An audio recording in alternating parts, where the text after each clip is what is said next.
First. So this morning I want to talk about three of the key cities in the old Silk Road.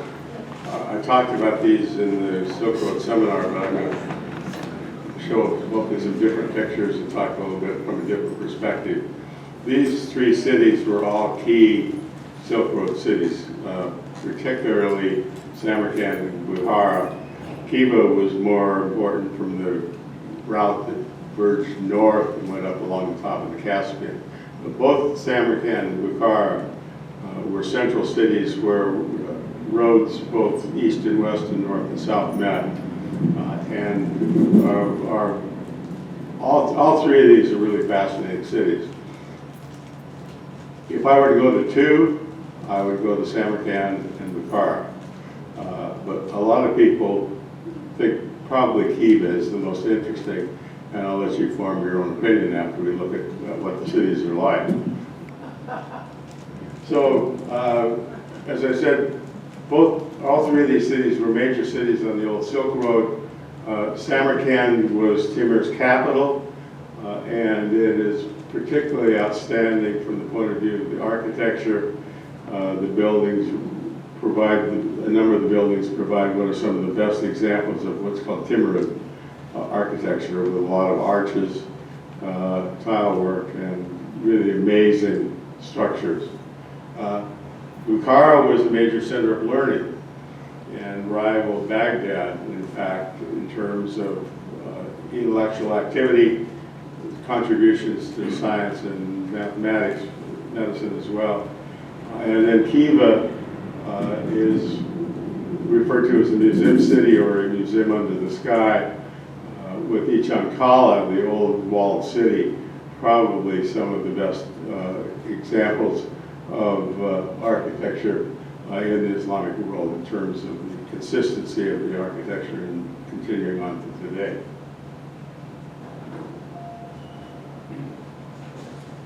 So just to orient you again with the map, last week we were in Tashkent, the Fergana Valley, and also the RLC.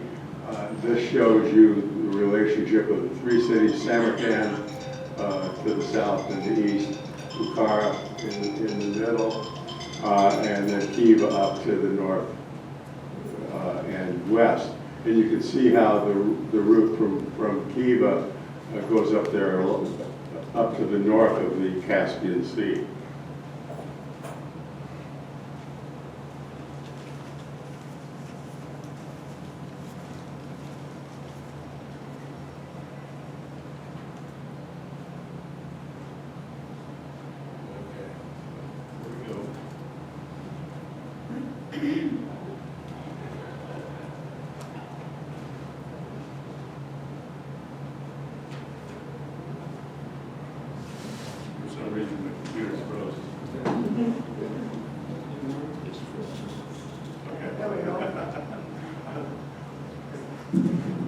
I'll try a different approach and see if it works.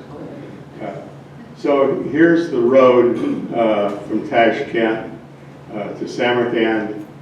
This is the route that I took the first time. The second time I took the train. This is the Afro-Sept, and I can assure you that traveling by high-speed train is much preferred to driving. There's a lot of expanses of nothingness. So we're taking either that road or the train. We're going to Samarkand, and Samarkand, as I said, was the capital of the Timurid Empire.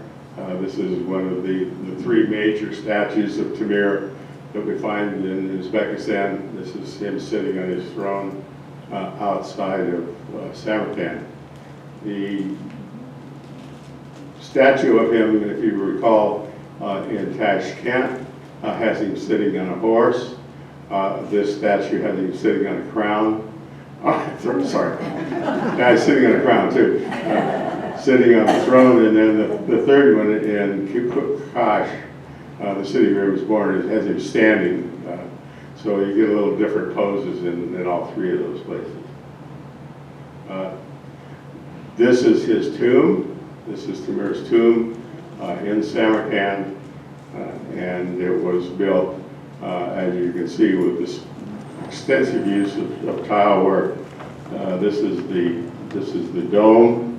That gives you an idea of some of the real splendor of these architectural styles and the use of tile. This is the interior of the dome. You can see the dome and then the supports and all that's tile work. It's all hand painted tile and then applied to the walls.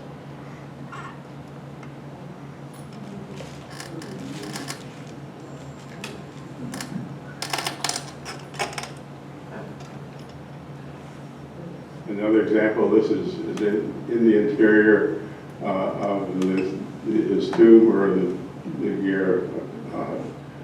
tomb of the king, and you can see that tile work. You see it looks like stalactites. Those are called maquarnas, and it's a very typical characteristic, or a very typical decorative approach that's used in Islamic architecture. This is the Rajasthan in Samarkand, and if you recall, if you were here when I talked about this in the Silk Road seminar, this is what I consider to be one of the most splendid things I've ever seen. I pointed out that lots of times the word awesome is overused, and I think this really characterizes, or can be characterized as awesome. Rajasthan means square, which used to be a trading square, and you can see here in the picture 3 madrasas, and I'll show you a little bit of detail of those. This is the Rajasthan at night. They have big sound and light shows there, as do many tourist places now, and it's quite spectacular. This is one of the 3 madrasas. This is the one that, as you're looking at the madrasa, or looking at the Rajasthan, that's the one off to the left in front. This is Ulig Beg madrasa. Ulig Beg was the grandson of Timur Tamerlane and was also an emir. He built this madrasa, and we'll come back to him in a few minutes because he did some other interesting things as well. This is the madrasa that faces his, so this is the front one on the right. This is the Shirdor madrasa, again in the Rajasthan. And here the minarets are simply used for decorative purposes. Those are not used like they would be in a mosque for the call to prayer, but they're simply decorative elements. This is a close-up of the facade of that madrasa. And you can see on either side these stylized felines of some kind, and then the smiling faces. And this is kind of atypical for Islamic art because usually you do not see human representation. But things were a little loosey-goosey, if you will, in Uzbekistan, and they tended to be a little more flexible, less dogmatic in the use of decorative arts. So this is just a detail of that area above the door. Then this is the third of the madrasas. This is the one as you face the Rajasthan. It's right directly in front of you, and you can see again the large porticos. That they really like these large entrances. It's interesting. The city where Timur was born is about 30 kilometers south of here. And about the only thing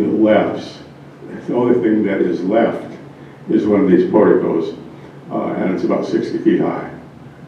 It's absolutely incredible. But again, you can see the tile work, and then we're going to go into the madrasa, and we're going to just go all over it.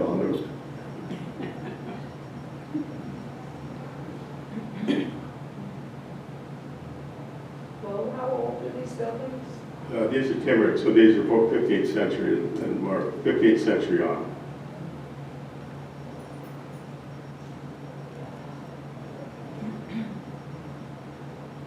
So this is the interior, one of the madrasas. You can see the individual cells or the entrances to the individual cells, and again, the very extensive tile work. One of the other architectural highlights of Samarkand is the Shah Izinda Mausoleum complex outside of Samarkand, close to the old city of Afrasiab. Each one of these buildings is a mausoleum. The one closest to us on the right is one of the earliest ones, and it supposedly contains the remains of one of the Prophet's cousins, one of Muhammad's cousins. So it's by far the most sacred of these, but most of these are tombs that contain the bodies of relatives of Tamerlane, wives, and in this case, his cousin. This is considered to be probably the greatest collection of timbered architecture anywhere in the world. So this is the entrance. We're going to go in this big portico here, and as we go inside, you can see these are the entrances to the various tombs. So each one of these will have a casket in it, or a cenotaph. If the body is not buried within the mausoleum and underneath, it will be a cenotaph. This is just another shot looking down towards the front.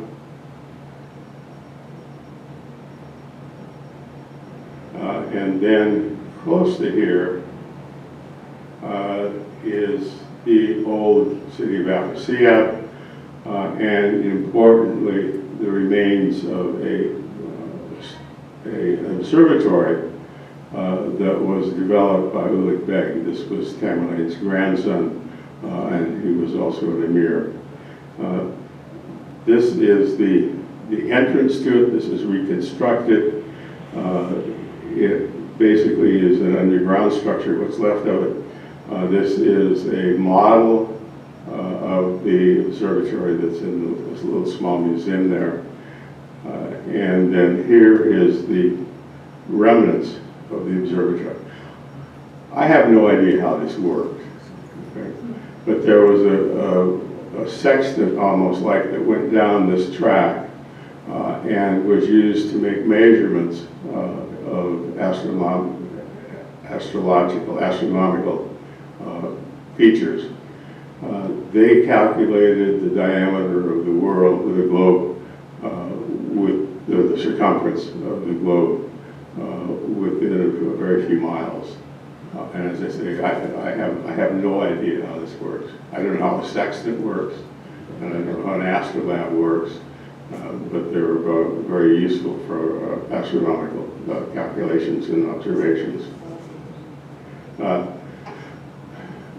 Afrasiab was the original town, city, where Samarkand basically grew out of Afrasiab. It was earlier in the 900s, and a very important archaeological site for the history of the Central Asian republics and the Silk Road.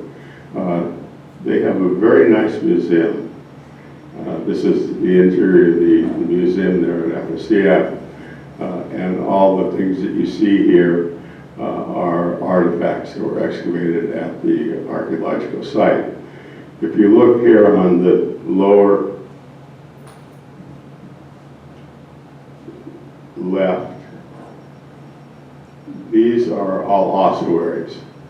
Ossuaries are containers for bones, if you recall.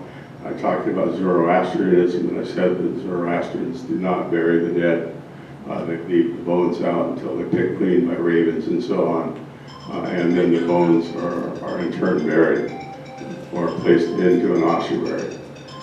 And these are ossuaries that were recovered at the Afrasiab site. It's going on almost a couple of times lately. I can't be as critical as I used to be. So one of the things that the site is best known for was there was a palace there, and there were murals, fresco murals, painted on the walls. These have been recovered and are now placed in the museum, and they're placed in the museum in the same relationship that they were within the palace when it was excavated. And so you can see the vast sequence. A couple of the most interesting ones are this one, which is foreign envoys on their way to, in the Upper Siam. And these people, you can see they have slightly different dresses, slightly different hairstyles, and these represent foreign visitors to the city of Upper Siam. They could be merchants or dignitaries, either one. And what's the date of that?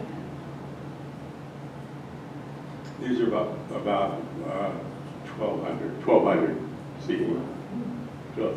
12, probably between 9 and 1200 CE. Then this is one of the more famous ones. This is the Princess Bride. There was in terms of trying to settle disputes between warring factions, one way to encourage warm and cuddly relationships, warm and pleasant relationships, was to trade a daughter to a emir or a khan someplace else.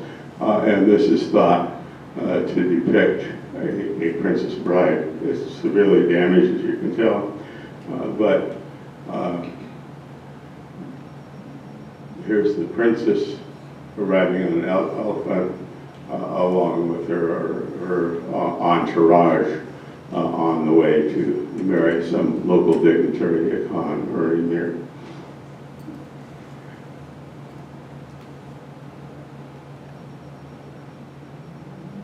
So we're going to get back on the train. We're going to take the train from Samarkand. This is leaving Samarkand, and we're going to go to Bukara. So, welcome to Bukara. This is in the heart of Bukara. This is the Kalan mosque complex. You can see the mosque, the minaret, and then the madrasa. So most of the time, many times, a mosque complex will include those three things. The mosque for worship, the madrasa for education, and the minaret then for the call to prayer. Recall that madrasas were the Islamic schools. They taught not only the Quran, but taught things like mathematics, literature, philosophy, poetry, and so on. So those were the key upper educational institutions during Silk Road times and continuing comes into the day. This is another look at the Kalan complex, the courtyard there, and the madrasa to the right and the mosque to the left. One of the things that Bukara was famous for was the fact that, as I pointed out, it was a point of departure or crossing of trade routes to the north and south and east and west. And where these routes met in the city, various routes met, they established these what were called trading domes, which basically was at a crossroad of two of the major domes, and then that's where trade would take place. Merchants would meet, exchange their goods, sales, and so on. This is looking at the interior of a bazaar in a Bukara trading dome. The shop off to the left there, you can't tell it, that's a knife shop. They're very famous for their cutlery, all hand forged cutlery, and that's a knife shop, and just a typical trading dome bazaar. This is kind of an interesting building. Nobody really knows what it was for. Shor Minor simply means four towers, four minarets. And it just kind of sits there. It squats there like this little ark. But speaking of the ark, here's the Ark Fortress. This is the walled palace fortress complex there in Bukara. And we've got our obligatory Silk Road camel there in the foreground. The but you can get an idea of the massiveness, the size of this complex, the size of the buildings. A lot of this, of course, has been restored. It hasn't sat like this forever. This would have been built in probably the 13, 14, 1500s. This is the entrance. You can see the two decorative minarets or decorative towers off to the sides, and then the ramp that leads up into the palace. This is where the leaders, the emirs of Bukara lived. Here is the last emir in the 1920s, 30s. And the emirs had a tradition of being really nasty guys.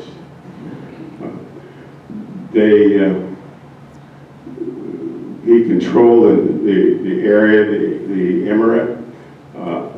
Here's an idea of the size of the emirate. I pointed out when I talked about the Fergana Valley, the Khanate there. Emirates and Khanates are about the same thing. There's Khan is a Turkish term, Emir is an Arabic term, but this gives you an idea of the size of the Emirate, or Khanate of Bukara in about 1900. A lot of historical importance. The Russians came in, took over. At first, the emir, the guy you saw in the picture there, worked with him, and then they decided that they didn't really like him all that well, the Russians, and so he fled to Afghanistan, where he died in Kabul.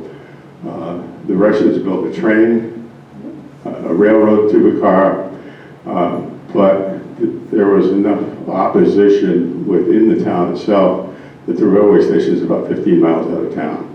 And it's still there, still the same. So if you go to Bukara by train like we did, then you get a taxi or a bus into the city. And so it's kind of off there by itself. Well, back to the Khan.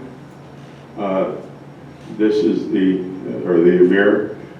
This is the emir's palace, showing cells within the palace in Bukara. This is the interior of part of his quarters. This again shows you some of the examples of the architecture and this incredible use of wood lattice work and tiles. So this is in the interior. This in fact was the throne room. So if you came to visit the emir, you had to be really careful that you visit him appropriately, that you don't just walk up or you don't turn your back and walk out, and clearly you don't ride horses into the palace, which is what happened to a couple of British guys.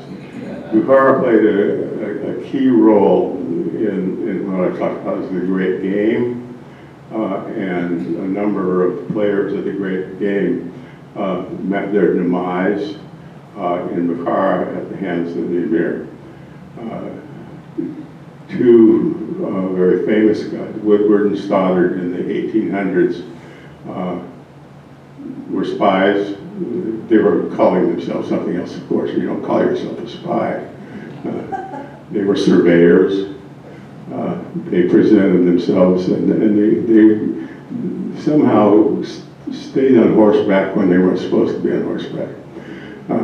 So this kind of irritated the emir, and so what he did was he threw him in jail.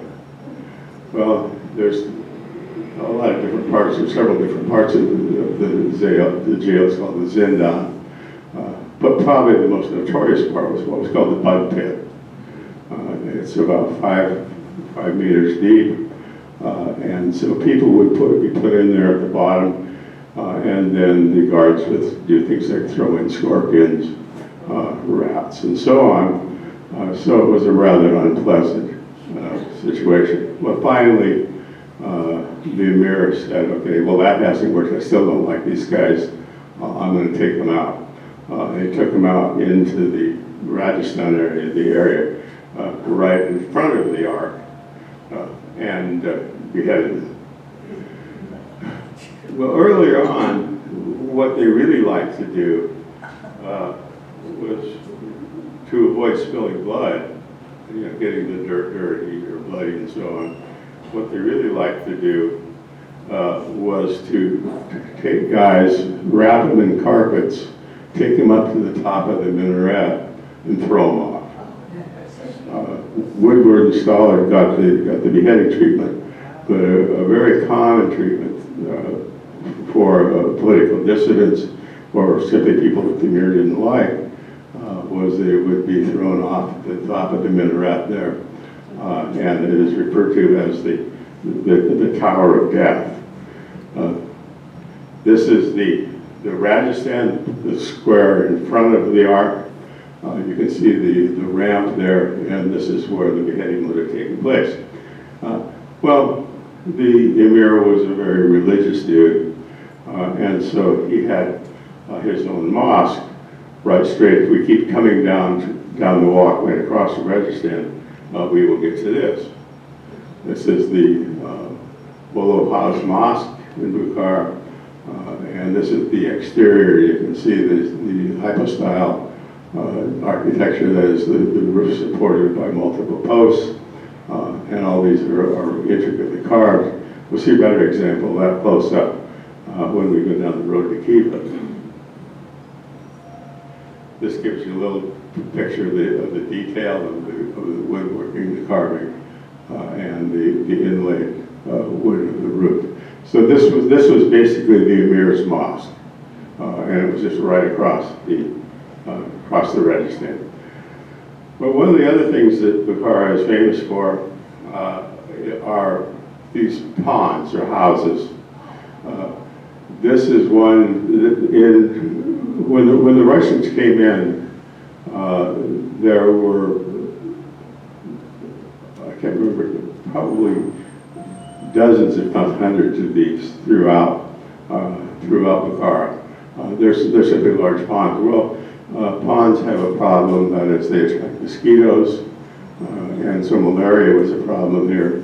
And so the Russians basically filled in all of those ponds except for this one, which is right in the heart of Bukara, probably about less than a kilometer from the ark. This is at the end of this. This is a Sufi hotel, if you will. This is where wandering dervishes would stay. And this is simply a different shot of it. The camels are there in perpetuity. They're not going anywhere. They're very, very fun for kids to climb on. And usually you will find kids climbing all over them, and tourists taking pictures of them. This is just another shot. This is the water body is surrounded by coffee shops or tea shops and restaurants. This shows you just one of the restaurants. This shows a typical scene of people sitting around and drinking tea. Again, there at Lowell. Next to that is a very large madrasa, and these are some folk dancers. You have folk dancing shows at the madrasa on a regular basis. Well, Americans and Aussies and Kiwis and Brits and so on are not the only tourists. We got Uzbek tourists. And this is a group of Uzbek women standing beside a monument to Hajar Nasruddin in Bukara. And you can see, remember I talked about the iqats. You can see a couple of these women have very splendidly woven dresses. They tend to dress very colorfully. None of these show up particularly well, but one of the things that you find is lots of gold teeth. And most people, most older women, will have a couple of gold teeth in front. I don't think none of these are typical, but it's quite characteristic. Well, here's the statue that they're standing beside. This is a folk hero. He was a traveling teller of tales, of sagas, and the Hoja Nasrim, a very, very famous folk hero in Uzbekistan. Touching his nose is considered to be good luck, so you can see that the brass on his nose is quite warm, but he gets a lot of love. I'm getting ready to go in the desert, so I'm getting dry. We're going to leave Bukara, and we're going to head up the road, and here's where we're going to go through. This is the Kizilkum Desert, this is the Red Sand Desert, and we're now on our way to Khiva, which is about 6 hours away by road. Bukara is kind of the end of the line for the fast trains, and so if you want to go from Bukara to Khiva, usually you go by taxi or by private car, and that's what I did. I got a car and a driver, and then this is the second time I was there.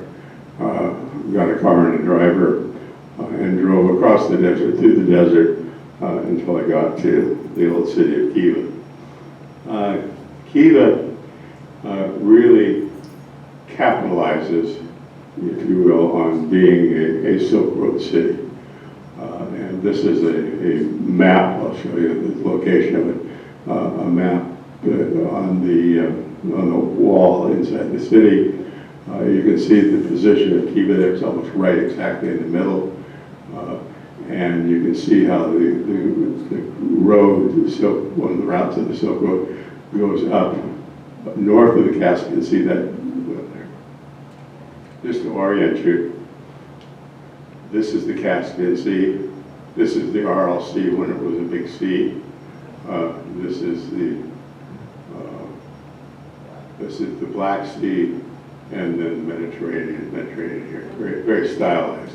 So basically, here's Bukara. Remember, I mentioned that the roads diverge north and south. Similarly, in Samarkand, and this way in Merv. We'll talk about Merv next week. But so here we've just gone, and we started in Tashkent, went to Samarkand, went to Bukara, and now we're going up to Khiva. This is also on the wall. This shows the layout of Khiva. That's the old city. Kala, the old city. And you can see how basically it's surrounded by intact walls. There are 4 gates, or 3 gates to get into the city. The main entrance now for tourists is this gate right here. And you come in like this, and you pay to get into the city. It's kind of interesting that since the city itself is a museum, you pay to get in the city, and then you pay to get into some of the sites inside. So this shows you the location of that diagram off to the right. You can see the Kalt Menor, that's that short little minaret. There's a long story. It was supposed to be one of the tallest in Central Asia, and I'm not sure whether they ran out of money. I can't remember the whole story. Whether they ran out of money, the emir changed his mind or whatever. But this is one of the key landmarks of Khiva because it's such a distinctive structure. Between the diagram and the minaret, you can see the high entrance there. That's the Khan's palace. Khan, now we're in the Turkish, as opposed to the Emir, which is Arabic. This is the Khan's palace, and we're going to go take a look at an aerial view of the city. You can see there in the background, kind of center, the tower, the minaret, And then what you see in the foreground is a Muslim complex that we'll come back to in just a couple of minutes. So this is the ultimate menorah, the short minaret, and this is the ark. That's the equivalent of a fortress, and included in that fortress is the Khan's palace. This is another shot of the minaret, and you can see the tile work, the intricacy of that. It's all tile. This is the emir or the Khan's madrasa in Khiva, and it is now a hotel. This is the courtyard of the madrasa, and this again just showing you some of the detail, some of the tile work, the wood carving, the posts, and so on. And many of these madrasas, if you look towards the right of Sever, they are converted into either restaurants, cafes, or souvenir shops. This is one of the highlights of Khiva. This is the Pavlon Muhammad Mausoleum in Khiva. He was a very interesting character. This would have been in the 1700s. He was a wrestler, who then became very famous as a wrestler and found his way to Khiva and did a lot of other things, but he became one of the key figures in Khiva and became very wealthy. But he started out kind of like Jesse Ventura, I guess. Started out as a wrestler and then became a politician. This is his cenotaph, or this is actually his tomb, and you can see this is in the mausoleum. Again, I get carried away talking about it, but the brilliant tiles and the very colorful nature of the monument. This is the dome of the mausoleum, and again, the structure. We can talk about the architecture, but it's just I show you this to illustrate some of the splendors of the architecture.